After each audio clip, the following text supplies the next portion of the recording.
நார்மலா ஹார்ட்ல ஒரு பிளாக் இருக்கு. இப்ப ஆஞ்சியோ வரைக்கும் எல்லாருக்கும் தெரியுது. ஈஸியா வந்து அத புரிஞ்சுக்கிறாங்க. மற்ற இடங்கள்ல வரக்கூடிய பிளாக் எப்படி புரிஞ்சுக்க முடியும்? ஒருவேளை கையில வருமா? கால்ல வருமா? எந்த இடத்துல வரும் அப்படி? ரத்த குழாய் வந்து எங்கே வேணால் அடப்படலாம். ஓகே. அது ஏன் கையில் அடப்படுது காலில் அடப்படுதுன்னு சொல்ல முடியாது.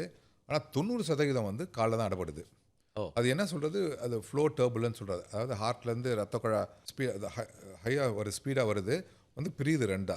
அந்த ஸ்பீடில் வரும்போது டர்புலன்ஸ் வந்து ரத்த குழாயில் அடித்து கொஞ்சம் ஹார்டாகுது, திக்காகுதுன்னு சொல்லுவாங்க அது. But it can happen anywhere. இது எப்படி கண்டுபிடிக்கிறதுனா, இப்போ நம்ம கம்யூனிட்டி ஸ்க்ரீனிங் இப்போ வந்து பாப்புலேஷனில் போயிட்டு எல்லாருக்கும் இந்த டெஸ்ட், இந்த பாதத்தை டெஸ்ட் பண்ணி பார்த்தாக்கா,